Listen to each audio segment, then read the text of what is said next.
The Rev. Clint Dobson was sitting in his church office writing a sermon when a convicted felon began scouring the neighborhood for a car to steal. The felon honed in on the church, where investigators say he suffocated the young pastor and severely beat his secretary before fleeing in one of their cars. New details of Stephen LaWayne Nelson's past, offenses that led up to what prosecutors called his most heinous crime, were revealed during a week-long hearing to decide Nelson's fate following his conviction last week of killing Dobson. On Tuesday, thank you for trying verbose. This recording will go away once the product has been purchased. Jurors chose a death penalty. It is hard for me to fathom that you did what you did for a car and a laptop and a phone, Dobson's father-in-law, Philip Roseman, said in a statement after the sentencing. The world is going to miss a leader.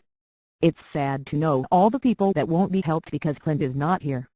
Nelson suffocated Dobson, leaving him dead on the floor with a bag over his head and lying near his severely beaten secretary. Nelson had driven away in the secretary's car, then later thank you for trying verbose. This recording will go away once the product has been purchased. Sold Dobson's laptop and bought some items at a mall using the victim's credit cards. Jurors had the option of sentencing Nelson to life in prison without parole. For a death sentence, jurors had to unanimously agree that Nelson posed a danger to society, that he intended to kill and that there were no mitigating circumstances to diminish his culpability.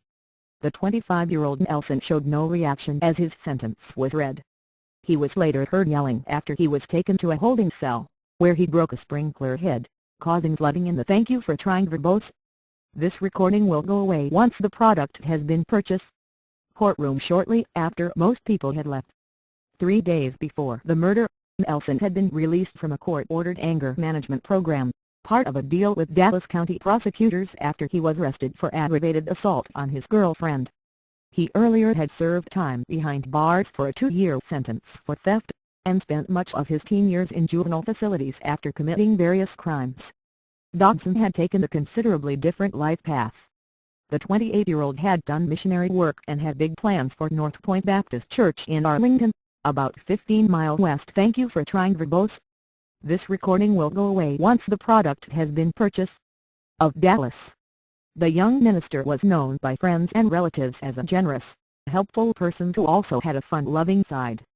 His widow, Laura Dobson, said she will continue to be her husband's voice and be a reminder that good will always triumph evil.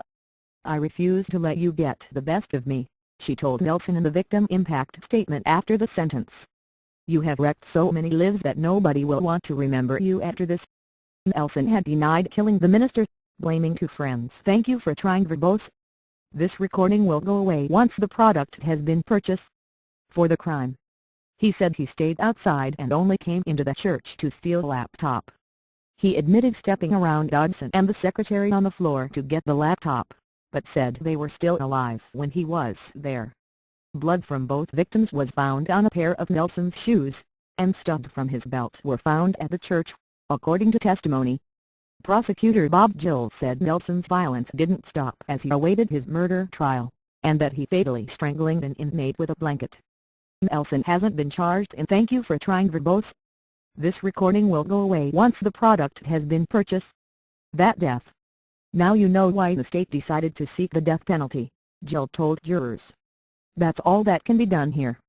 It could not be more clear. Defense attorneys asked jurors to spare Nelson's life, saying his mother neglected him, his father abused him and he was prescribed medication for attention deficit disorder. But Nelson never got the help he needed, even after he set his mother's bed on fire when he was 3, and never learned how to get along with others and not hurt people. Refer and thank you for trying verbose. This recording will go away once the product has been purchased. To Nelson's childhood, defense attorney Bill Ray said the initial decisions that put him on the track for permanent derailment were beyond his control, and if it's not a mitigating factor, I don't know what island. Copyright 2012 The Associated Press.